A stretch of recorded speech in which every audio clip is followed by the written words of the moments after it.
नमस्कार। क्या सेना का अपमान कांग्रेस का एजेंडा है? यह सवाल आज इसलिए क्योंकि कल पहले कांग्रेस के नेता संदीप दीक्षित ने सेना प्रमुख जनरल बिपिन रावत का अपमान किया, उन्हें सड़क छाप गुंडा कह दिया। जब ताल ठोक के हमने संदीप दीक्षित के बयान को उठाया तो उन्होंने माफी मांग ली, लेकिन मामला यहीं खत्म नहीं हुआ। आज बीजेपी ने संदीप दीक्षित के बयान को लेकर कांग्रेस अध्यक्ष सोनिया गांधी को घेरा और सीधे तौर पर आरोप लगाया कि कांग्रेस का मकसद जानबूझकर सेना का अपमान करना है। बीजेपी की नेता निर्मला सीतारमण ने प्रेस कॉन्फ्रेंस की। उन्होंने कहा कि कांग्रेस का मकसद सेना को कमजोर करना है, देश की संस्थाओं को खोखला करना है। दरअसल सर्जिकल स्ट्राइक के बाद से ही सेना नेताओं के निशाने पर आ गई है। कभी राहुल गांधी कहते हैं कि प्रधानमंत्री सैनिकों के खून की दलाली कर रहे हैं, तो कभी संजय निरुपम सर्जिकल स्ट्राइक का सबूत मांग लेते हैं। और जब से सेना ने कश्मीर में पत्थरबाजों के खिलाफ कड़ा रुख अख्तियार किया है, तब से नेताओं के साथ साथ बुद्धिजीवी भी सेना के खिलाफ खड़े हो गए। कोई सेना प्रमुख की तुलना जलियांवाला बाग में गोली चलाने वाले जनरल डायर से करता है, तो कोई कहता है कि जनरल बिपिन रावत ने सेना के हाई प्रोफेशनल स्टैंडर्ड को नीचा कर दिया। आज ताल ठोक के पूछेंगे, क्या वाकई सेना को कमजोर करने के लिए सेना प्रमुख के खिलाफ बयान दिए जा रहे हैं? क्या मोदी सरकार पर निशाना साधने के लिए सेना के नाम का सहारा लिया जा रहा है? और सवाल यह भी कि पत्थरबाजों के खिलाफ लड़ाई में संदीप दीक्षित और प्रकाश करात जैसे नेता किसके साथ हैं, सेना के या आतंकवादियों के?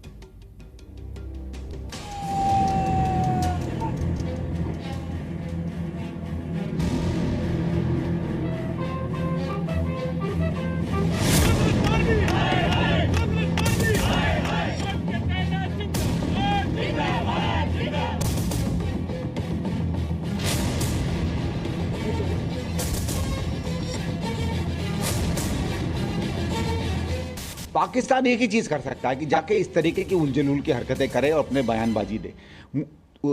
खराब तब लगता है कि जब हमारे भी थल सेना अध्यक्ष एक सड़क के मतलब गुंडे की तरह अपने बयान देते हैं। We from the BJP condemn this and demand that the Congress leadership, Mrs. Sonia Gandhi in particular, come out and disown that the leadership which is consistently going on insulting the Indian army is not what the Congress party wants.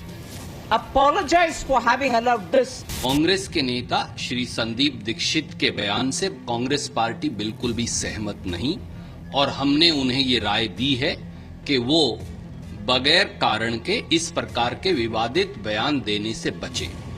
उन्होंने इस राय के बाद सार्वजनिक तौर से माफी मांग ली है। कठोर शब्दों में बयान होना और उसके बाद कांग्रेस पार्टी उसके ऊपर कुछ भी टिप्पणी नहीं देना, माफी मांगना नहीं, ऐसे कुछ हालात में इंसल्ट करते रहो आर्मी को, उनका मनोबल कम करो। इस रास्ते पे चलते हुए कांग्रेस पार्टी इन लोगों को फैलाते हैं। जो हमारे जवान हैं जिन्होंने अपना खून दिया है, जम्मू कश्मीर में जिन्होंने अपना खून दिया है, जिन्होंने हिंदुस्तान के लिए सर्जिकल स्ट्राइक किया है, उनके खून के पीछे आप छुपे हुए हो, उनकी आप दलाली कर रहे हो। जो भी सर्जिकल स्ट्राइक का दावा सरकार कर रही है वो सही है या गलत है मुझे नहीं, मेरे हिसाब से तो फेक लग रहा है और वो तब तक फेक लगेगा जब तक भारत सरकार अपनी तरफ से सबूत नहीं देती कि हाँ सचमुच इस प्रकार का कोई सैनिक अभियान हुआ था पाकिस्तान के आतंकवादी ठिकानों को नष्ट करने। कुछ भी ऐसा कहना या करना जिससे इन जवानों का अपमान हो या इनको मनोबल घटता हो, मैं तो समझता हूँ कि घोर पाप है। हैरानगी होती है कि ये बयान आते कैसे हैं। बुनियादी सवाल है कि क्या हमारे सेना के चीफ को इस प्रकार के बयान देना चाहिए जो हमेशा विवाद पैदा करता है? कि जब सही तरीके से हमारी आवाज सुनी नहीं जा रही है तो हमारे पास और कोई चारा नहीं है, वो बाहर आके पुलिस की गाड़ी को लात मार रहे हैं। आर्मी चीफ को वो जिम्मेवारी निभाने में पूरे देश के लोगों का समर्थन रहता है। सेना के प्रति हर भारतीय के मन में एक सम्मान का भाव। ताल ठोक के पहला सवाल, क्या कांग्रेस जानबूझकर बार बार सेना का अपमान कर रही है? दूसरा सवाल, क्या किसी एजेंडे के तहत कांग्रेस नेता सेना पर निशाना साध रहे हैं? तीसरा सवाल, क्या मोदी विरोध के लिए सेना प्रमुख पर निशाना साधा जा रहा है? और ताल ठोक के आज का चौथा सवाल, सेना के सहारे सियासत क्यों कर रहे हैं नेता? तो इससे पहले कि हम आपको बताएं आज रात को आज इस कार्यक्रम में कौन कौन से खास मेहमान हैं, उसके पहले ये देखिए कि आज रात 8 बजे जी न्यूज क्या खुलासा कर रहा है। हम क्या चाहते, आजादी। हम क्या चाहते, आजादी। हम क्या चाहते, आजादी। हम क्या चाहते, आजादी।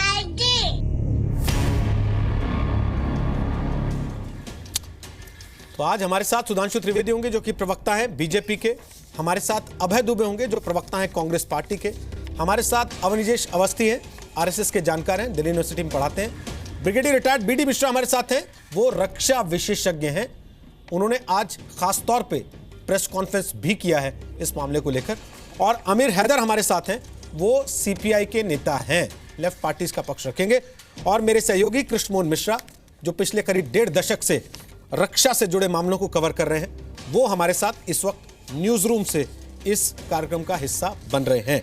सबसे पहले अभय दुबे, मैं आपसे पूछना चाहता हूं, राहुल गांधी आज ये कह रहे हैं कि सेना अध्यक्ष पर टिप्पणी करने का अधिकार किसी को नहीं है। 24 घंटे लग गए सर उनको ये समझने में कि संदीप दीक्षित ने कल जो कहा था उस पर उनको आज सफाई देनी चाहिए।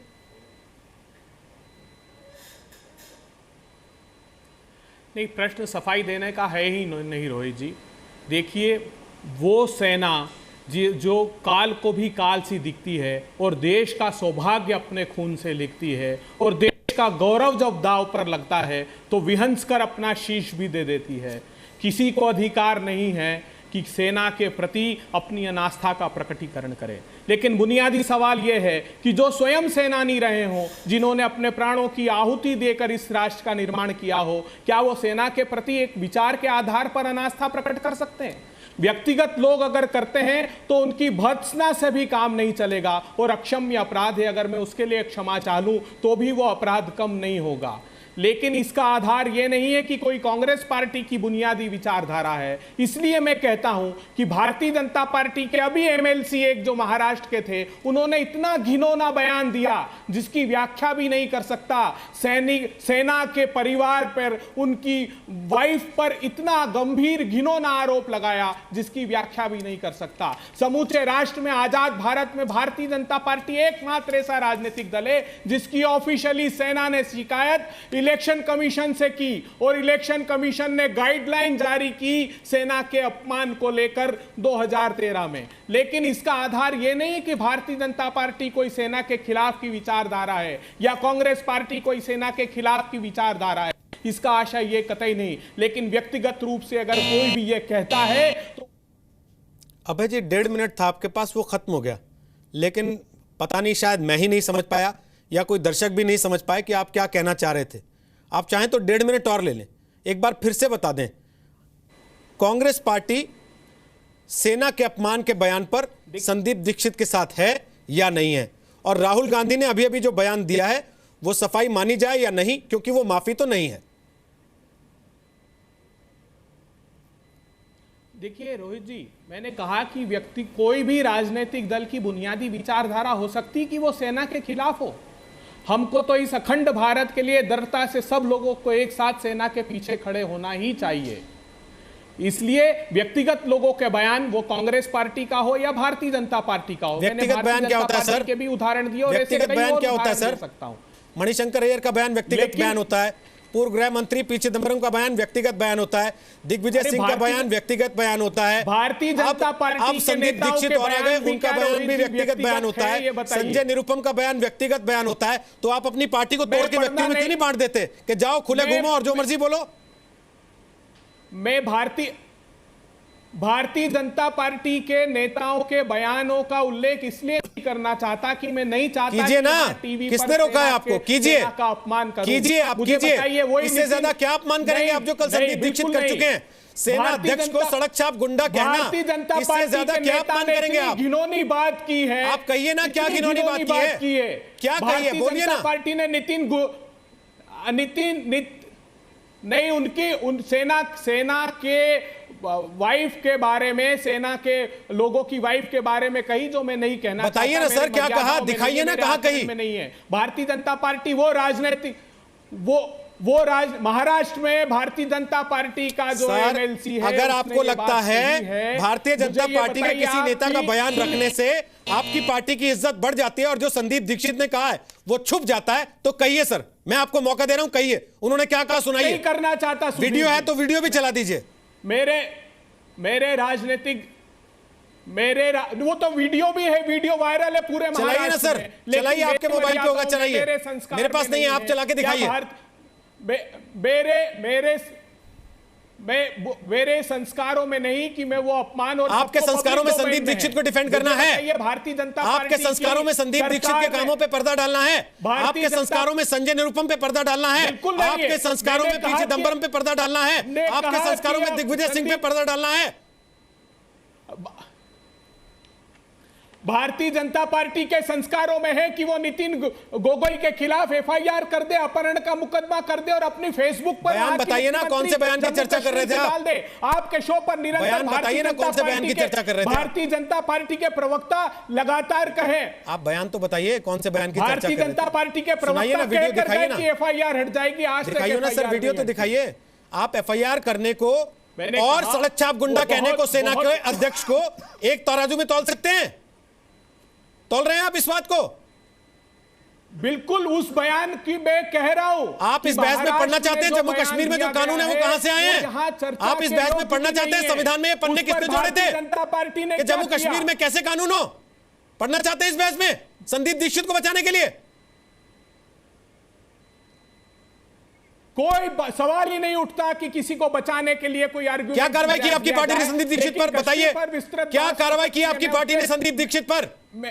मैं उससे पीछे, संदीप दीक्षित ने सार्वजनिक रूप से उस बयान के लिए माफी मांगी है। बहुत बढ़िया सर, व्यक्तिगत रूप से वो नहीं पार्टी माफी का मांगी, बयान नहीं है, ये उन्होंने कहा पार्टी ने मेरे लिखा शब्द है। गलत थे, भाव वही है। गलत बात कह रहे हैं आप अभय जी। उन्होंने कोई माफी नहीं मांगी है। उन्होंने कहा कि मैंने गलत शब्दों का चयन किया है। आप गलत बात करते हैं नेशनल टेलीविजन पे बैठ करके। तो गलत शब्दों का चयन किया, अरे कैसी ये बात माफी कर रहे होती है, हैं? गलत शब्दों का चयन। इसे आप करने माफी का कहते हैं? क्या है? मैं यहाँ उनको डिफेंड करने के लिए रीट्रेट नहीं कर रहे हैं वो बैठा। अपने बात लेकिन को, जो बुनियादी अपनी सवाल बात है को कि ये रीट्रेट कर रहे हैं कांग्रेस पार्टी की वो। अभय जी अपनी विचारधारा बात का को वक्तव्य नहीं रीट्रेट है। कर रहे हैं वो। उन्होंने दोबारा फिर वही गलती की है। उन्होंने कहा कि मेरे शब्द गलत हैं, लेकिन मैं अपनी बात पर कायम हूं। ये कांग्रेस पार्टी का अरे कांग्रेस पार्टी का क्या आप बताएं? किसके जितने नाम ले दिए आप, किसी का नाम तो बताइए ना। वो कहा है संजय निरुपम? उस दिन के बाद से कहीं किसी चैनल पर नजर नहीं आए वो।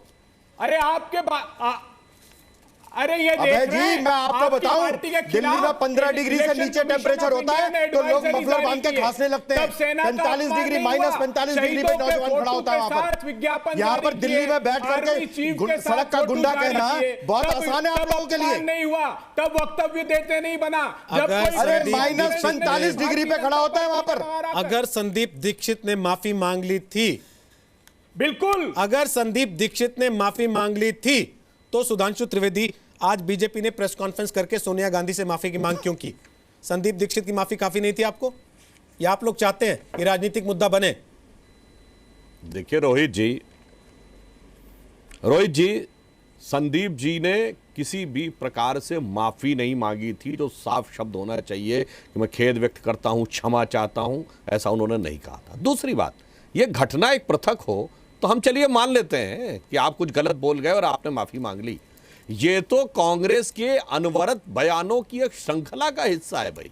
मैं याद दिलाना चाहता हूं रीसेंट हिस्ट्री में यदि पहला कोई मौका ऐसा आया है जब सेना अध्यक्ष ने किसी सरकार के खिलाफ सीधा बयान दिया हो तो वो यूपीए 1 में, जब इनकी सरकार ने कम्युनिस्टों के साथ मिलकर चल रही थी और फ्लोर ऑफ द हाउस पे लोकसभा में बोला था रक्षा मंत्री ने कि there should be a Muslim head count in Indian army, और तब आर्मी चीफ ने विरोध किया था तो राज्यसभा में जाके पलट गए थे कि नहीं हमारा ऐसा कोई इरादा नहीं है।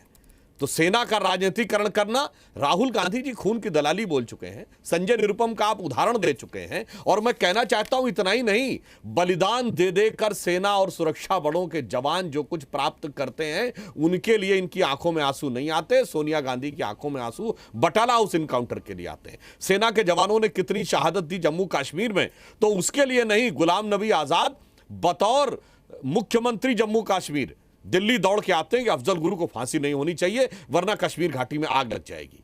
और इतना ही नहीं, याद करिए मनमोहन सिंह जी ने क्या कहा था, there should be a zero tolerance for human rights. किसके लिए? आतंकवादियों के लिए। सुधांशु त्रिवेदी 1.5 मिनट हो गया, मैंने नहीं देखा वो वीडियो। महाराष्ट्र के आपके जिस नेता या एमएलसी का जिक्र अभय दुबे कर रहे थे, अगर आपके संज्ञान में है तो उस पर आपको भी सफाई देनी बनती है। हालांकि उन्होंने वीडियो नहीं दिखाया मेरे बार बार कहने के बावजूद। की बात, मेरे संज्ञान में ऐसा कोई बयान नहीं है और मैंने तो ये पूरी प्रवृत्ति का प्रतीक बताया है। अरे और तो और छोड़िए, अभी कम्युनिस्ट पार्टी के एक नेता ने जनरल डायर से तुलना की है, जनरल बिपिन रावत की। अभी केरल के कम्युनिस्ट पार्टी के नेता ने कहा कि अगर सेना को दे दिया जाए तो सारी महिलाओं से रेप कर देंगे। ये क्या बयान है? ये लोग तो वो हैं जो सीआरपीएफ के जवानों के मारे जाने का जश्न मनाते थे जेएनयू में, और कांग्रेस की सरकार थी वो चू से मुंह नहीं बोलती थी। इसलिए मैं कह रहा हूं यह एक प्रवृत्तिगत विषय है, यह एक बयान का विषय नहीं है, यह एक वक्तव्य का विषय नहीं है।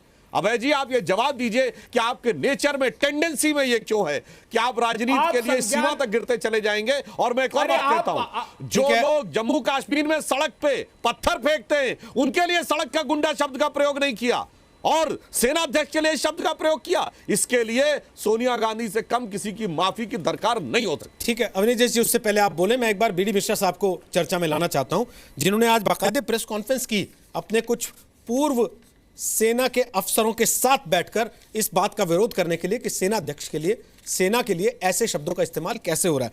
बीडी मिश्रा साहब, पत्थरबाजों के लिए कभी किसी ने नहीं कहा सड़क के गुंडे, सब बचाव में उतरते हैं, कहते हैं कि तो बेचारे भटके हुए नौजवान हैं, मासूम बच्चे। अपने देश के सेना अध्यक्ष को सड़क छाप गुंडा कह देते हैं।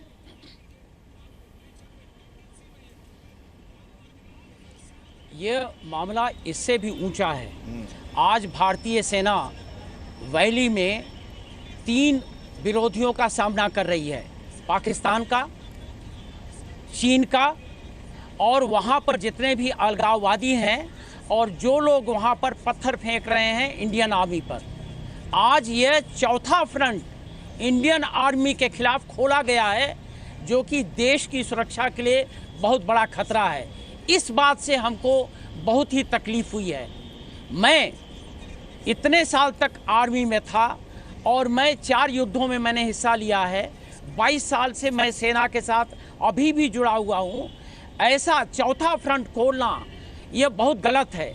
और दूसरी बात, सेना के अध्यक्ष को अटैक करना, इसके माने यह होता है कि सेना का क्रिटिसिज्म छोड़ो, सेना के किसी और लोगों का क्रिटिसिज्म छोड़ो, उसके एपेक्स पर आक्रमण करो, वो उसको डिमोरलाइज करो, जिससे कि सेना का जो मनोबल है वो टूट जाए, वहाँ का संचालन गड़बड़ हो जाए।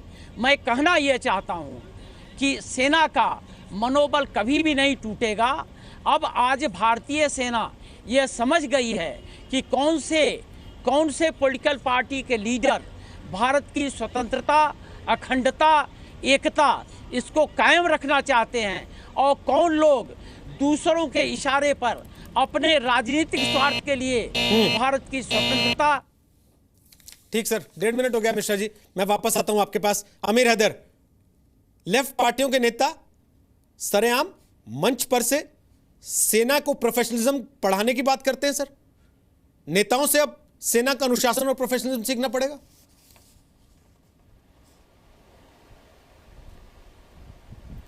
कोई भी विपक्षी पार्टी या कम्युनिस्ट पार्टी कभी भी सेना का राजनीतिकरण नहीं चाहती है और सेना का हम सम्मान करते हैं, सेना के हर जवान का सम्मान करते हैं। बीजेपी अपनी कमियां छिपाने के लिए सेना का सहारा ले रही है ताकि देश उससे ये पूछे कि जो उसने वायदे किए थे इलेक्शन में उसका क्या हुआ। दूसरे कहना चाहिए जो अभी कह रहे हैं आपके संदीप दीक्षित माफी मांगे, मुझे समझ में नहीं आता कि सेना के उसके ऊपर तो माफी मांगने की बात हुई है। कल बापू को कहा गया कि चतुर बनिया था, वो चतुर बनिया जो आज से 100 साल पहले अपने वस्त्र त्याग के हाथ में एक डंडा लेके, वाह, हाथ में एक डंडा, आपको समझ में आ भी नहीं सकता, हाथ में डंडा लेके। सर एक बार वो पूरा कर लें, हाथ में 1.5 मिनट चल रहा है, वो पूरा कर लें फिर आप बोलिए। कौन बोल रहा है बीच में? बोलिए आप बोलिए। बताऊंगा अभी। नहीं रोहित सरदाना जी, अगर आप मुझे बुलवाना चाहते हैं तो बुलवाएं, वरना मैं आपकी साहब मैंने रोक दिया ना, आप बताइए फैसला आपको करना। मैंने रोका ना उनको, आप पूरी बात करें अपनी, आप डालें पर्दा जैसे नहीं, मेरी 1.5 मिनट तो गई ना। नहीं गई, आपने दोबारा घड़ी स्टार्ट कर दूंगा मैं। नहीं, मेरी 1.5 मिनट तो चली गई ना। नहीं गई ना, मैं कह रहा हूं दोबारा घड़ी स्टार्ट करता हूं, आप बोलिए। आप डालिए पर्दा जैसे डालना चाहते हैं संदीप दीक्षित के बयान पे, डालिए। शुरू हो गया 1.5 मिनट फिर से। नहीं, मैं पर्दा नहीं डाल रहा हूं। संदीप दीक्षित के शब्दों का मैं कोई समर्थन नहीं कर रहा, ना सेना के अपमान का मैं समर्थन करता हूं। मैं सेना का सम्मान करता हूं, सेना को सलूट करता हूं। लेकिन सवाल यह बनता है, जब बापू जो आज से 100 साल पहले पूरे वस्त्र त्याग के हाथ में एक डंडा लेके अंग्रेजों को भगाने निकला था और अंग्रेज उससे डरता था, जब उसे चतुर्बनिया कहा बीजेपी ने, तो उसके ऊपर राष्ट्र का अपमान नहीं हुआ। मैं कहता हूं कि देश भी महात्मा गांधी से ऊपर नहीं है। जब महात्मा गांधी का बीजेपी अपमान करती है तो तब किसी बीजेपी वाले को माफी मांगने की आवश्यकता नहीं होती है। मेरा मानना यह है कि बीजेपी को पहले राष्ट्रपिता महात्मा गांधी के अपमान के लिए माफी मांगनी चाहिए, फिर हम सेना के अपमान की पैरवी करेंगे कि वो भी माफी मांगे। हम उसके मांग का समर्थन नहीं करते, वरना आप लोग सेना के अपमान की पैरवी करते हम उसके संदीप दीक्षित के उसके शब्दों नहीं, सुन लीजिए, हम संदीप दीक्षित के बयान का सम्मान नहीं करते। प्रकाश करात के बयान का भी समर्थन नहीं करते आप? नहीं करते, लेकिन हम ये भी कहेंगे प्रकाश करात के भी साथ नहीं खड़े आप? मैं प्रकाश करात सीपीएम के हैं। सीपीएम के होने से क्या होता है? सीपीएम के मैं आज आप लेफ्ट पार्टी होके महात्मा गांधी के अपमान पर सियासत कर रहे हैं। आपने खुद कितना महात्मा गांधी का सम्मान किया, देश को नहीं पता क्या? देश ने नहीं देखा? वामपंथ ने कितना सम्मान किया महात्मा गांधी का? सम्मान करता हूं। ये कह दीजिए मैं वामपंथी भी नहीं हूं। करता हूं। बोलिए मैं वामपंथी भी नहीं हूं। मेरे व्यक्तिगत बोलिए मैं लेफ्ट पार्टी से भी नहीं हूं। मेरे वैचारिक इख्तलाफ सबसे हो सकते हैं, कांग्रेस से भी है, बीजेपी से भी है, लेकिन मैं महात्मा गांधी जैसी शख्सियत का अपमान करूं? बात आपकी नहीं, बात उस विचारधारा की जिसको आप कैटर करते हैं। बात संदीप दीक्षित की नहीं, बात उस विचारधारा की जिसको वो कैटर करते हैं। ना मेरी बात केवल इंडिविजुअल आपकी नहीं हो रही है, आपकी निजी राय नहीं पूछी जा रही है। संदीप, वामपंथी संगठनों ने महात्मा गांधी की कितनी इज्जत की है, इसका आज आपको मैं दिखाऊं क्या नमूना? क्या दिखाएंगे? वामपंथी संगठनों ने कितना सम्मान किया महात्मा गांधी का, जो आज आप बता रहे हैं महात्मा गांधी का अपमान हो गया, तो आपको दर्द हो रहा है, इसलिए आप सेना के अपमान पर चुप बैठेंगे। इसलिए आपको संदीप दीक्षित के बयान पर केवल कुल मिला के इतना कहना है कि साहब हाँ ठीक है, अच्छा नहीं किया इन्होंने क्या किया। कम्युनिस्ट पार्टी के उसमें 80% कम्युनिस्ट पार्टी के लोग थे। महात्मा गांधी जिस आंदोलन को लीड कर रहे थे उसमें 80% कम्युनिस्ट पार्टी के लोग थे। महात्मा गांधी जिस जवाहरलाल नेहरू यूनिवर्सिटी में जो लड़के दंतेवाड़ा में सैनिकों के मारे जाने में जश्न मना रहे थे, उसमें 100% कम्युनिस्ट पार्टी के लोग थे। उसके लिए माफी मांगी आपने कभी? सेना रेप करती है ये कहने वाले 100% कम्युनिस्ट पार्टी के लड़के थे, आपने कभी माफी मांगी? सुन लीजिए। तो ये जी कल सेना के अध्यक्ष सेना के जनरल पकड़े गए हैं सेना के भर्ती घोटाले में। क्या इससे सेना का अपमान होता है? कौन सा जनरल पकड़ा गया बताइए ना? के अंदर जो कौन सा जनरल पकड़ा आपने बताइए? कौन सा जनरल पकड़ा आपने बताइए? कौन सा जनरल पकड़ा आपने बताइए? आपकी बताइए ना कौन सा जनरल पकड़ा आपने? बताइए कौन सा जनरल पकड़ा आपने? ये सेना को ब्लेम कर रहे हैं। मुझे बताइए कौन सा जनरल पकड़ा आपने? बताइए। ये देशद्रोही है, ये गद्दार है, ये सेना का भर्ती घोटाले में कौन पकड़ा गया? बताइए ना कौन सा सेना चीफ पकड़ा आपने भर्ती घोटाले में? ये तो संदीप दीक्षित से भी आगे बढ़ गए। ये तो संदीप दीक्षित से भी आगे बढ़ गए हैं। तो आप ये सेना के अपमान को और बढ़ा रहे हैं। अमीर शर्म की बात है आपके लिए। बातें कर रहे हैं अमीर हैदर, ये शर्म की बात है आपके लिए। अमीर हैदर, ये वाकई शर्म की बात है आपके लिए, वाकई शर्म की बात है आपके लिए कि आप एक सैनिक अधिकारी को ये कह रहे हैं कि 2000 रुपए ना मिले तो चैनल पे ना बैठे, तो वाकई आप लोगों के लिए शर्म की बात है। आप लोग किस किस चीज के लिए चैनलों पर जाते हैं, अगर ये बताने लगे तो आप लोग मुंह दिखाने लायक नहीं रहेंगे कहीं। सर प्लीज लिहाज किया कीजिए, आप लोग सार्वजनिक जीवन में हैं, आप लोग सार्वजनिक जीवन में हैं, मुंह पर करके थूकते हैं, तो इसका मतलब ये समझिए सैटेलाइट से जो थूकते हैं आप, ये कहां जाके गिरता होगा, आप समझिए इस बात को। अमीर हैदर, लिहाज किया कीजिए, थोड़ा सा शर्म आनी चाहिए आपको एक सैनिक अधिकारी को ये कहते हुए। नहीं, लिहाज नहीं, शर्म आनी चाहिए आपको। अगर आपको शर्मिंदगी नहीं है मैं आपकी आवाज बंद कर सकता हूं, लेकिन मुझे उम्मीद है आपने जिस बात से, जिस शिद्दत के साथ अपनी भाषण की बात शुरुआत की थी, आप कम से कम इतनी शर्मिंदगी रखेंगे कि आप माफी मांगे अपनी बात पर। नहीं है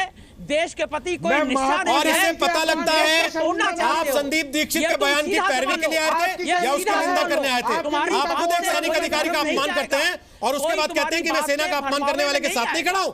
मैं पता लगता है आपका डबल स्टैंडर्ड इससे, आपका डबल स्टैंडर्ड साफ पता लगता है इससे, न मेरी पार्टी इससे आपका डबल स्टैंडर्ड पता लगता है।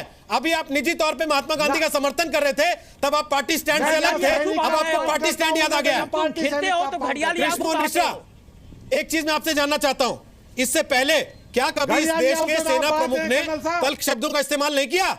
जो आज अगर सेना प्रमुख तल्खी से बात करता है थोड़ा सा पाकिस्तान के लिए या उन पत्थरबाजों के लिए जो आतंकवादियों के कहने पे काम कर रहे हैं, उसको सड़क छाप गुंडा कह दिया जाता है?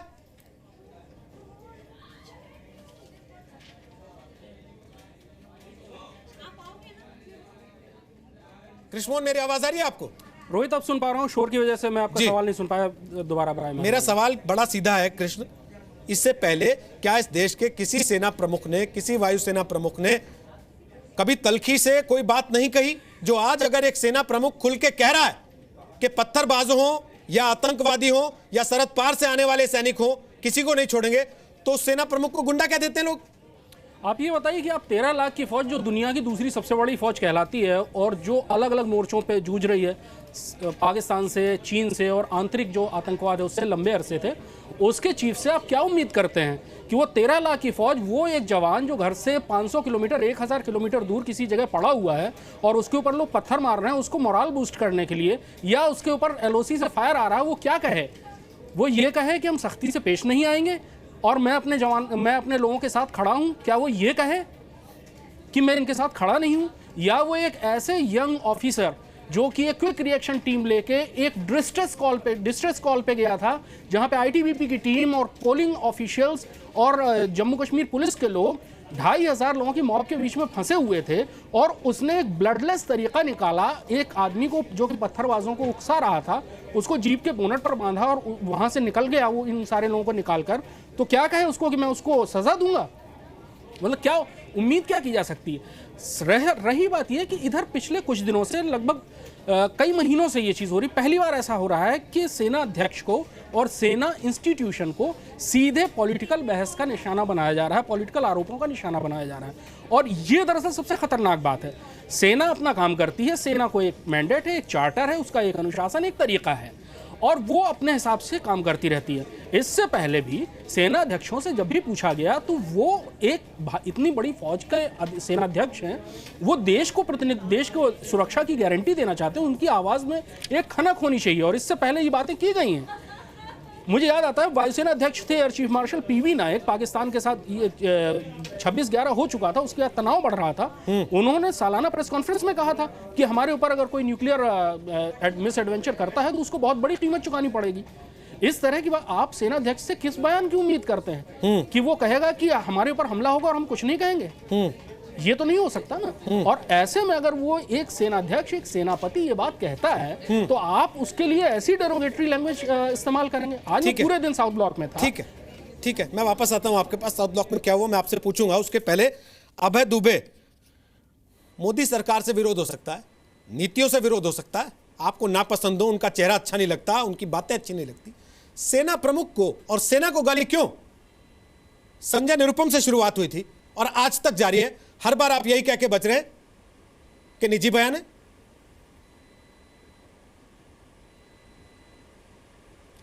नहीं रोहित जी, देखिए इस विचार से, इस बात से बिल्कुल सहमत नहीं हुआ जा सकता, और ये मेरे राजनीतिक दल का बुनियादी विचार नहीं है। क्या थल सेना अध्यक्ष ने क्या कहा था? आपने सुना आमिर हैदर को? तो कहा कि मेरे सैनिक, उनके राजनीतिक दल का भी बुनियादी विचार नहीं है, लेकिन उनका झंडा उठाने वाले लड़के JNU में सैनिकों के मरने पर जश्न मनाते हैं और उन्हीं लड़कों की पैरवी में आपकी पार्टी के उपाध्यक्ष चले जाते हैं। फिर ये आप दोनों का राजनीतिक विचार है आधारभूत तौर पे, ये दिखता है यहां पर। देखिए रोहित, देखिए हमारे पार्टी के उपाध्यक्ष राहुल गांधी जी उस विचार से कतई सहमत नहीं, ना उनका समर्थन करने गए थे। वो छात्रों पर हुए अत्याचार का समर्थन करने गए थे। एक बात, अरे आजादी का नारा लगाने वाले छात्र नहीं थे वो। बन रही है क्या महाराष्ट्र के अपने भारतीय जनता पार्टी इनोसेंट बनती है? JNU में आजादी का नारा लगाने वाले छात्र नहीं थे वो। महाराष्ट्र में MLC वो छात्र नहीं थे, छात्रों की बात नहीं कर रहे थे। मैं एक भी शब्द नहीं बताऊंगा कि उन्होंने क्या कहा है। और रोहित जी पूरी सेना के बारे में उसने ये बात कही, तब भारतीय जनता पार्टी मैं बताता हूं रोहित जी आपको असली बात क्या नहीं कही, ना सेना के लोगों ने कोई पत्रकार वार्ता की।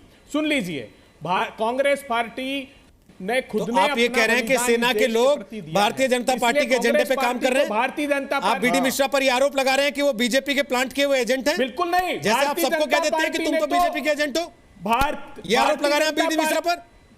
उनके साथ जो 20-22 लोग बैठे हैं सेना के पूर्व अफसर होता है, उनको आप ये कह रहे हैं सबको? आप उन सबको यही आरोप लगा रहे हैं ना?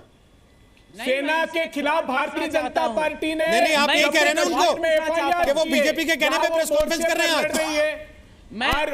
क्योंकि उन्होंने संदीप दीक्षित पे सवाल उठा दिया। 342 सेक्शन 149 506 367 आपने नितिन गोगोई के खिलाफ एफआईआर की कि अभय नहीं जी, की? अब सुनिए बीडी मिश्रा की बात। एफआईआर को विड्रॉ किया। अभय जी, बीडी मिश्रा साहब की बात सुन लीजिए जरा, सुन लीजिए जरा। बोले बीडी मिश्रा। अब मैं इनसे 2 सवाल पूछना चाहता हूँ। बोले बीडी मिश्रा जी। अब मैं इनसे 2 सवाल पूछना चाहता हूँ। पहली बात क्या जेएनयू में यह स्टेटमेंट नहीं दिया गया कि भारतीय सेना जो श्रीनगर में तैनात है वो रेपिस्ट हैं? यह पहला सवाल है। और दूसरा, गोगोई ने जो काम किया है वो काम हमारे ख्याल से भारतीय सेना ने उनको अंडर रिवार्ड किया है। उनको अति विशिष्ट सेवा मेडल मिलना चाहिए, क्योंकि उन्होंने वो युद्ध में प्रज्ञा इस्तेमाल की है जिसमें किसी आदमी को पत्थर तो छोड़ो, उसको चपत भी नहीं लगाना पड़ा और सभी सुरक्षित रहे। मैं इनसे यह पूछना चाहता हूं कि क्या यह हमें बता सकते हैं कि कश्मीर में किसी सेना के सिपाही के खिलाफ कोई भी रेप की एफआईआर है? अगर नहीं है तो जेएनयू में जब स्टेटमेंट हुआ तो ये राजनीतिक दल के नेता क्यों गए? ये चाहते हैं कि मैं इस पर प्रेस कॉन्फ्रेंस करूं और ये कहूं कि जो ये कह रहे हैं सेना के खिलाफ यह सब सही है? क्या इनकी उम्मीद यह है? और दूसरा, क्या ये चाहते हैं कि भारत के सेना के अध्यक्ष यह कहें कि सिपाहियों तुम मारे जाओ, मैं तुम्हारे लिए तिरंगा झंडा और ताबूत लेके आऊंगा? मैं इस पर प्रेस कॉन्फ्रेंस करूं कि ये सेना के अध्यक्ष सही कह रहे हैं और ये लोग गाली दे सेना के अध्यक्ष को, तो मैं प्रेस कॉन्फ्रेंस न करूं? अगर करूं तो ये हमको ये कहेंगे कि मेरे ऊपर कोई लेबल है। यह शर्म की बात है और ये मैं बहुत दिनों से देख रहा हूं। और जब फील्ड मार्शल मानिक शाह मरे थे, जिन्होंने पाकिस्तान को 2 हिस्सों में बांटा था, तो उनके अंत्येष्टि में इसी सरकार ने किसी भी बड़े अधिकारी को वहां पर होमेज देने के लिए नहीं भेजा था। यह मुझे याद है। मैं इसकी भर्त्सना हमेशा करूंगा। 125 करोड़ जनता इसकी भर्त्सना करती है और 15 लाख सेना के इसके जो सर्विंग लोग हैं वो करते हैं। ठीक है। अवनीश आप बोलिए। रोहित जी, मैं लंबे समय से इंतजार कर रहा हूँ। मैं आपको एक बात बता दूं कि रोहित जी आपने मुझसे बात की, मैं बोल रहा हूँ। रोहित जी, मैं आपको बता दूं कि सेना पर उंगली उठाने से पहले, एक शब्द भी बोलने से पहले ये सोच लें कि एनजीओ चलाने वाले जब दिल्ली में 15 डिग्री से कम टेम्परेचर होता है, जेब से हाथ नहीं निकालते, उस समय -40 डिग्री में सेना का नौजवान जो है बंदूक ताने खड़ा रहता है बिना पलक झपकाए। उनको मालूम होना चाहिए एनजीओ नहीं है कि एनजीओ चला करके पार्लियामेंट पहुंच गया। आज समूचा पाकिस्तान का मीडिया जो है संदीप दीक्षित के बयान पर आधारित है कि हिंदुस्तान का एक्स एमपी जो है वो क्या कह रहा है। और आप रोहित जी, मैं आपको बताऊं कि ये सिर्फ अकस्मात नहीं है। सेना पर जो आलोचनात्मक टिप्पणियां हो रही हैं लगातार, ये पार्थ चटर्जी, केरल का कम्युनिस्ट लीडर प्रकाश करात, संदीप दीक्षित, ये लगातार एक मणिशंकर अय्यर पहुंचते हैं, शबीर शाह। एनआईए की रेड के आसपास ऐसे जब से सेना ने अपने कश्मीर में उपस्थिति दर्ज कराई है, तब से लगातार सेना के खिलाफ एक सुनियोजित ढंग से ये बयान आ रहे हैं। ये क्या अकस्मात है? अकस्मात नहीं है। मणिशंकर अय्यर जब जाके कहते हैं पाकिस्तान में कि इस देश के प्रधानमंत्री को हटाने में हमारी मदद करो, तो ये तो सीधी सी बात है कि वो चुनावी रैली संबोधित नहीं कर रहे थे, वहां वोट मांगने नहीं गए थे। उसके कितने गहरे, गंभीर और खतरनाक अर्थ हैं, खतरनाक तात्पर्य हैं, ये कोई जानने की कोशिश करे कि यहां पर किस तरीके से अराजकता फैला करके देश की अखंडता, एकता को किस तरीके से कमजोर किया जाए। ठीक है, ये महत्वपूर्ण है। आज मजे की बात यह है कि आज एक छोटी सी बात और कह रहा हूं, जिस पर इन्होंने कहा माफी, मैं फिर से कह रहा हूं कि आज संदीप दीक्षित ने रीट्रेट किया कि उन्होंने कहा कि मेरे शब्दों का चयन ठीक नहीं था। ठीक है, आप इस पर अभय दुबे से सफाई मांगिए कि इसका मतलब ठीक है। इसके पहले मैं अभय दुबे के पास जाऊं, अमीर हैदर, आपको लगता है कांग्रेस को माफी मांगनी चाहिए इस बयान पे? देखिए, कांग्रेस माफी मांगे ना मांगे, कांग्रेस का उसका अंदर का मामला है। अच्छा, हम कांग्रेस के वक्ता की हैसियत से यहाँ नहीं आप बैठे। कांग्रेस के वक्ता नहीं है, लेकिन आप विपक्ष की एक पार्टी हैं। आपको ये नहीं लगता कि राजनीतिक गलियारे में जो कुछ भी हो रहा है? नहीं, अभी इन्होंने भाजपा से माफी मांगने की अपील की थी आपको। अभी इन्होंने कहा था कि भाजपा माफी मांगे, तो वो कांग्रेस को डिस्काउंट दे रहे हैं ना। कांग्रेस को कह रहे हैं कि कांग्रेस का मसला है।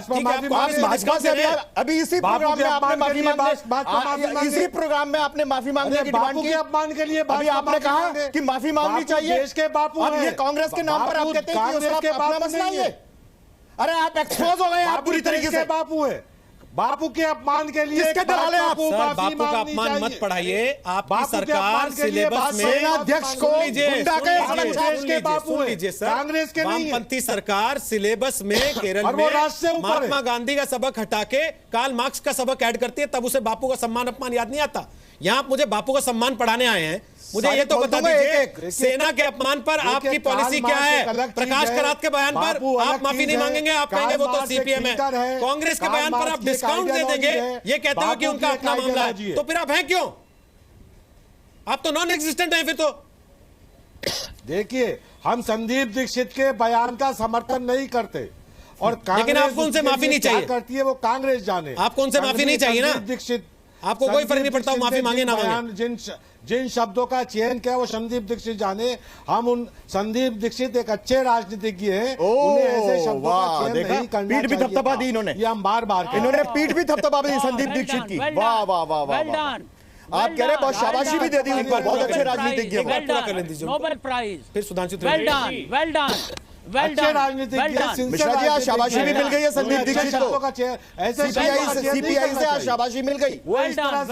सेना के उसके बारे में नहीं कहना चाहिए था। ठीक है अमीर हैदर, आप संदीप दीक्षित के साथ नहीं है, लेकिन आप संदीप दीक्षित के ऊपर अम्ब्रेला बन के खड़े। अरे शाबाशी दे रहे हैं उसको। सुधांशु त्रिवेदी रखिए अपनी बात, आप हाथ उठाएं बहुत देर से। अब दुबे उसके बाद आपके पास आ रहा हूं। पुलिस नहीं, हम कोई शाबाशी नहीं। देखिए इन्होंने, सर आपने कहा कि बहुत अच्छे राजनीतिक है, सर्टिफिकेट तो उनको राहुल गांधी ने नहीं दिया अभी तक, जो आपने दे दिया। प्लीज सुधांशु त्रिवेदी बोलिए।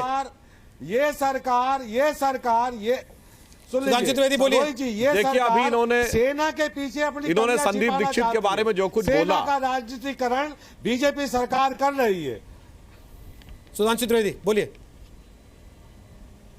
अब मैं बोल लूं? बिल्कुल गलत है। देखिए अभी इन्होंने जो बोला संदीप दीक्षित के बारे में, जो इनके मुंह से शब्द निकल गए, वो अनायास दिल की आरज़ू इनके जुबान पे आ गई। इस पे वही वाली कहावत मुझे नजर आती है कि लाख छुपाओ छुप न सकेगा, राज हो कितना गहरा, दिल की बात बता देता है असली नकली चेहरा। असली चेहरा सामने आ गया। और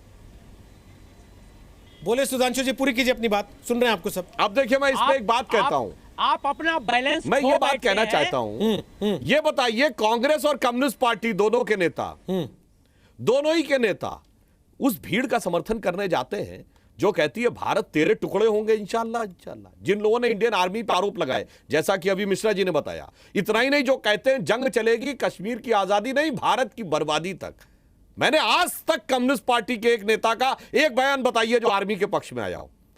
दर्जन भर बयान है जो आतंकवादियों के पक्ष में आए, और उसके बाद ये लोग इस प्रकार की बात कहते हैं। और जहां तक कांग्रेस की बात है तो मैं पूरी विनम्रता से कहना चाहता हूं, अरे सेना के खून पर राजनीति तो आपने उस दिन की थी जिस दिन जम्मू कश्मीर में हमारी फौज जीत रही थी सन 48 में। दुनिया में इकलौता उदाहरण है जब जीतती हुई फौज ने युद्ध विराम कर दिया, और उसके बाद 1965-71 की जीती हुई जंग हम कूटनीति की टेबल पर हार गए। अरे भाई मुझे बोलने दीजिए, जब आप बोल रहे थे मैं कुछ नहीं बोल रहा था, आप लगातार बोल रहे हैं। सेना का राजनीतिक उपयोग कर रहे हैं। अमीर हैदर, आप जेएनयू के अंदर अमीर हैदर, आप लोग तो ये कहते हैं ना कि सेना बलात्कार करती है। अमीर हैदर, आप लोग तो ये कहते हैं कि सेना के सहारे भारत ने कब्जा कर रखा है छत्तीसगढ़ पे, अरुणाचल प्रदेश पे, कश्मीर के हिस्सों पे। आपकी पार्टी तो ये मानने वाली पार्टी है ना। आज आप कहां से सेना की पैरवी करने के लिए बैठ गए? का चैप्टर रखा, आप कह रहे हैं मैं सेना का समर्थन करता हूं। सेना को नहीं पता क्या आपकी सोच क्या है? सेना को नहीं पता क्या आपकी पार्टी की सोच क्या है? अमीर हैदर, मणिपुर की बहनें हमारी बहनें नहीं है। अमीर हैदर, आपको नहीं पता क्या सेना आपकी सोच? सेना को नहीं पता है क्या? आप ही लोग ये कहते हैं ना पाकिस्तान पर कैजुअलिटी कर रही है तो तुमको तकलीफ हो रही है। तुमको तकलीफ हो रही है, इसलिए तुम कह रहे हो कि भारतीय सेना का राजनीतिकरण हो रहा है। तो तुम खुश होते हो, उससे बात कर रहे हैं खुशियां मनाते हो। महात्मा गांधी की जान बताई। तुम्हारा दोगला अप्रोच है, तुम्हारा दोगला अप्रोच है। तिरंगे का डिजाइन किया, तुमको ये पता नहीं, तुमको ये पता नहीं कि भारतीय सेना कैसे ऑपरेट करती है, तुमको पता ही नहीं है और तुम गलत बात कर रहे हो, देशद्रोह की बात कर रहे हो, गद्दारी की बात कर रहे हो, तुम विरोध की बात कर रहे हो। आप बताइए, बीडी मिश्रा जी, आरएसएस का प्रवक्ता है, ये सेना के बीडी मिश्रा जी, अमीर हैदर, मैं एक चीज जरूर कहना चाहता हूं, ये अपने आप में साफ कर देता है जब सीपीआई के प्रवक्ता अमीर हैदर अपनी बात कहना चाहता था, सैनिक अधिकारी को ये कहते हैं कि 2000 रुपए लेके आप टीवी पे बैठते हो, ये अपने आप में साफ करता है जब सीपीआई के प्रवक्ता सैनिक अधिकारी को ये कहते हैं कि तुम तो आरएसएस के प्रवक्ता की तरह बात करते हो। ये अपने आप में सब कुछ दर्शा देता है कि लेफ्ट पार्टियों की सोच सेना के लिए, सेना के अधिकारियों के लिए क्या है। अमीर हैदर, आपने बोलने का अधिकार खो दिया है, आप पाकिस्तान का पक्ष लें, चीन का, दुनिया ने देखा आपको सर, 200%, बस 200%, बहुत हो गया, मैंने कब लिया, बहुत हो गया अमीर हैदर, बहुत हो गया, बहुत हो गया अब आपका, बहुत शोर मचा लिया आपने। धन्यवाद, बहुत बहुत शुक्रिया आपके जी, आप जा सकते हैं, बहुत शुक्रिया, जा सकते हैं आप, धन्यवाद आपका। इस तरह की बात करने वालों को हमने मंच दिया, उसी के लिए हम शर्मिंदा हैं जो सेना के अधिकारी को यह कहता है कि तुम 2000 रुपए लेके बैठते हो। आप लोगों को कोई 2000 रुपए भी नहीं देगा बैठने के लिए। यह स्थिति है आप लोगों की आज। अबे दुबे, आप माफी मांग रहे हैं संदीप दीक्षित के बयान पर? कांग्रेस पार्टी माफी मांग रही है या नहीं?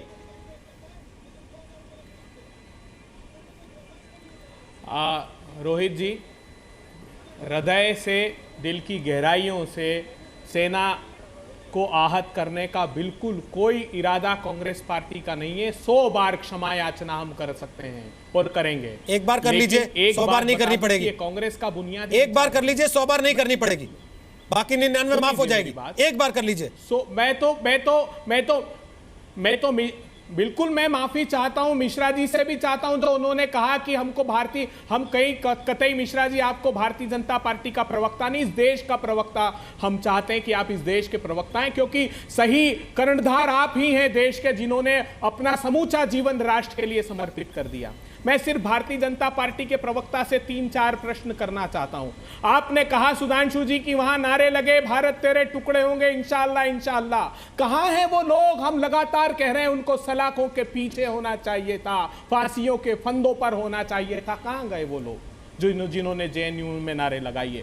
मुझे बताइए, आप लगातार भारतीय जनता पार्टी मुंह चुराती रही। मैं अंतिम समय तक वो वक्तव्य नहीं कहूंगा जो भारतीय जनता पार्टी के नेता ने कहा है, और ये देश देख ले, वो वीडियो भी है जो वायरल हो रहा है। लेकिन हमने ये आरोप नहीं लगाया कि वो भारतीय जनता पार्टी का बुनियादी विचार है, क्योंकि कोई भी राजनीतिक दल क्या ये कुचेष्टा कर सकता है कि अपनी सेना जो देश की रक्षार्थ अपने प्राणों की आहुति देती हो उसके खिलाफ कोई वक्तव्य दे दे? एकमात्र राजनीतिक दल है, मैंने पहले भी कहा, अभी राष्ट्रीय स्वयंसेवक संघ और भारतीय जनता पार्टी ने कहा, सेना के प्रमुख ने और सेना ने इलेक्शन कमीशन में दिया कि हमारा अपमान किया है भारतीय जनता पार्टी ने, और ये guidelines election commission of India ने जारी की। लेकिन फिर भी मैं हाथ जोड़कर विनम्र प्रार्थना करना चाहता हूं कि भारतीय जनता पार्टी देश के विकास के मुद्दों पर चर्चा करे। और रोहित जी, हमको ये बताना ही बंद कर देना चाहिए, ये लोग ऐसी कुचेष्टा करते हैं ताकि टीवी चैनलों पर आ जाए, वो कोई भी हो, वो छोटे से छोटा आदमी भी शीर्ष आदमी का अपमान करता है ताकि चैनलों में बरकरार रहे। मैं एक पॉजिटिव नोट के साथ अपनी बात खत्म करना चाहता हूं। ये कह रहे हैं कि संदीप दीक्षित इतने छोटे नेता हैं, इतने छुटभइये नेता हैं आपकी नजर में संदीप दीक्षित के टीवी पे आने के लिए उन्होंने सेनाध्यक्ष का अपमान कर दिया। गुलाम नबी आजाद ने बतौर नेता विपक्ष राज्यसभा में जो कहा था, जिसको एक्सपंज कर देना पड़ा, उन्होंने टीवी पे आने के लिए कहा था क्या? बिल्कुल किसी ने नहीं, ये बिल्कुल गलत बात है। आप मेरा निवेदन सुन लीजिए। मैं सकारात्मक बात आपने कहा लोग टीवी पे आने के लिए ऐसी बातें करते हैं, आपने कहा कि नहीं कहा? ये जो गुंडा शब्द आपने कहा संदीप दीक्षित छुटभइये नेता है जो टीवी पे आने के लिए इस तरह की बात कर रहे हैं, तो मैं पूछ रहा हूं गुलाम नबी आजाद नेता विपक्ष होते हुए भी छुटभइये नेता थे क्या, जो उन्होंने टीवी पे आने के लिए राज्यसभा में ऐसी बात बोल दी जिसको सदन के रिकॉर्ड से हटाना पड़ा? ये इस लिहाज से तो समूची भारतीय जनता पार्टी ये हो गई जो सेना का अपमान कर रही है। बताइए ना सर, एक बयान तो आपसे बताया नहीं गया शुरू से लेकर अब तक। आप केवल ये कह रहे हैं मैं बोल नहीं सकता। आपकी पार्टी के नेता सब कुछ बोले जा रहे हैं, आप कह रहे हैं मैं बोल नहीं सकता। देखिए आप बोल के बताइए ना सर, सुन लीजिए अब क्या कहा है। बोल के बताइए ना सर, बोल के बताइए। आपने तो सुन रखा है, आपने पढ़ रखा है, बोलिए ना। हाँ एमएलसी है, बोलिए ना, नाम तो बताइए। उसने क्या कहा सुन लीजिए, नाम बताइए ना, कहां का एमएलसी है? प्रशांत पारजकर है एमएलसी। क्या बोला बताइए? प्रशांत पारजकर है, बोलिए ना क्या बोला? उसने क्या कहा सुन लीजिए। मैं बोलिए ना सर। चाहता था मगर आप बात कर रहे हैं। उन्होंने कहा कि सेना के जवान जो मिठाइयां बांटते हैं सीमा पर अपने पुत्र की प्राप्ति के लिए, जबकि साल भर तक वो अपने घर नहीं गए होते हैं, उनकी वाइफ का, उनके बच्चों का इतना बड़ा अपमान किया। क्या मैं कहूं कि भारतीय जनता पार्टी के राष्ट्रीय अध्यक्ष उस पर माफी मांगे? क्योंकि मैं जानता हूं ये बीजेपी का बुनियादी विचार नहीं है, ये व्यक्तिगत रूप से किसी नेता ने इतनी धृष्टता की होगी सेना के लिए। लेकिन आप अपनी पार्टी को फिर भी डिफेंड नहीं कर पाते, क्योंकि आपके पास संजय निरुपम भी है, आपके पास दिग्विजय सिंह भी है, आपके पास कोई छोटा मोटा एमएलसी नहीं, पूर्व गृह मंत्री है, आपके पास राज्यसभा में आपका नेता विपक्ष है, आपके पास एक मुख्यमंत्री का बेटा और खुद सांसद रहा संदीप दीक्षित है। ये छुटभैया एमएलसी है क्या पांचों? समूची भारतीय जनता पार्टी है जिसने सेना का अपमान किया। बताइए ना सर। एकमात्र राजनीतिक दल है सेना ने जिसके लिए इलेक्शन कमीशन को लिखा। बताइए ना सर। इलेक्शन कमीशन ने गाइडलाइन जारी की। इलेक्शन कमीशन ने अपमान में क्या कहा था तो बता दीजिए। इलेक्शन कमीशन ने 4 दिसंबर 2013 को गाइडलाइन जारी की। अपमान करते हुए क्या कहा था ये तो बता दीजिए अभय जी। सैनिकों के शव के साथ और थल सेना, भारतीय जनता पार्टी ने विज्ञापन जारी किया जिस पर सेना ने इलेक्शन कमीशन को शिकायत की बीजेपी की, और इलेक्शन कमीशन ने गाइडलाइन जारी की। सेना संजय निरुपम के खिलाफ नहीं चली गई, जिसने पोस्टर लगा दिए थे कि सर्जिकल स्ट्राइक का सबूत तो लाओ। ये तो आपकी खुशकिस्मती है कि सेना ने संजय निरुपम के खिलाफ शिकायत नहीं कर दी, जिसने पोस्टर लगा दिए थे कि सर्जिकल स्ट्राइक के सबूत तो दिखाओ।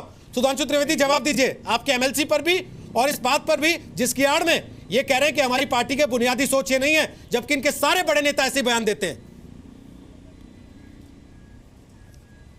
देखिए किस एमएलसी की बात कर रहे हैं, ऐसे किसी बयान का मेरी जानकारी में नहीं है। फिर भी अगर उन्होंने ऐसा कहा है तो मैं इस बारे में जानकारी लूंगा कि किस बयान की बात कर रहे हैं। मगर यहां तो बात बेसिक सोच की है, तो मैं फिर कहना चाहता हूं बेसिक सोच क्या है। सेना के ऊपर अगर सबसे ज्यादा राजनीति की है तो कांग्रेस पार्टी ने। मैं अभी बोल रहा था, पिछली बार मेरी बात रह गई, अरे भाई 48 में कश्मीर में हम जीत रहे थे, दुनिया में इकलौता उदाहरण जीतती सेना ने सीजफायर कर दिया। 65-71 में जीती हुई लड़ाई हम कूटनीति के टेबल पे हार गए। अब बताइए इससे ज्यादा किसी ने सेना के लिए क्या? और इतने इनके नेताओं ने जितने भी बयान दिए, अभी राहुल गांधी जी की बात कर रहे थे, जो कार्रवाई होगी वो तकनीकी आड़ में क्यों छुपना चाहते हैं? पॉलिटिकल जवाब दीजिए, आप पॉलिटिकल पार्टी के हैं। आपने उसके लिए खेद व्यक्त किया कि नहीं, जबकि वो वीडियो सही पाया गया? जो लोग भारत के टुकड़े की बात कर रहे थे उनका आप समर्थन करने के लिए गए थे, और इसके बाद भी आपके समर्थन करने वाले अनेक दल किस प्रकार से सेना के ऊपर आघात करते रहते हैं, सेना के ऊपर टिप्पणियां करते रहते हैं। अभी मैं एक बात कहता हूं, दिग्विजय सिंह तो आपके बड़े नेता हैं, वो जाके ये कहते हैं कि 26/11 कॉन्स्पिरेसी, यानी जो सैनिक शहीद हुए 26/11 के हमले में, उनका मजाक उड़ाते हैं। आपके वो लोग हैं जो जाके ओसामा जी के मौके पर जाकर क्या कहा, जो इशरत को बिहार की बेटी बोलते हैं, यानी सुरक्षा बल अपनी जान की बाजी लगाकर जिन लोगों को पकड़ते हैं उन सारे लोगों के साथ कांग्रेस पार्टी खड़ी होती है, मगर कभी सेना के साथ खड़ी नहीं होती है। इसलिए ये आपकी फितरत का अंग है। कम्युनिस्ट पार्टी आपके साथ की है। अभी अविनाश अवस्थी जी ने जिस केरल के बयान की और जिन वामपंथी इतिहासकार के बयान की बात की, लेखक के बयान की बात की, आपने खेद व्यक्त किया? आपने खंडन किया? नहीं किया उसका, हम क्योंकि ये आपका बिल्कुल किया। महागठबंधन है इनका, महागठबंधन है ये। समय हो गया सर, समय हो गया, विरोध भी किया। महागठबंधन है आपका। आज भले ही लेफ्ट पार्टियां और कांग्रेस एक दूसरे को ये बता रही हूं कि हम बयान का समर्थन नहीं करते। राष्ट्रपति चुनाव के लिए दोनों पार्टियां एक साथ खड़ी हैं, हाथ बांध के खड़ी हैं कि हमारा आदमी किसी तरह उस कुर्सी तक पहुंच जाए। इंटरनेट के मुताबिक जिस प्रशांत परिचकर का आपने जिक्र किया है, अभय दुबे समर्थन नहीं किया, मगर वो पार्टी से सस्पेंड हो गया बीजेपी से। आपने दिग्विजय सिंह को कब सस्पेंड किया? गुलाम नबी आजाद को कब सस्पेंड किया? संजय निरुपम को कब सस्पेंड किया? पी चिदंबरम को कब सस्पेंड किया या फिर संदीप दीक्षित को कब सस्पेंड करेंगे, इस पे जब आपके पास सफाई हो तो आप आके कहिएगा कि हम ताल ठोक के बात कर रहे हैं अपनी, वरना आपको यह मानना पड़ेगा कि आप और लेफ्ट पार्टीज सेना के सम्मान के सवाल पर पर्दे के पीछे ऐसे ही सियासत करते हैं जैसा जेएनयू में दिखाई दिया था और जैसा आज दिखाई दे रहा। बहुत बहुत धन्यवाद आप सबका ताल ठोक के का हिस्सा बनने के लिए।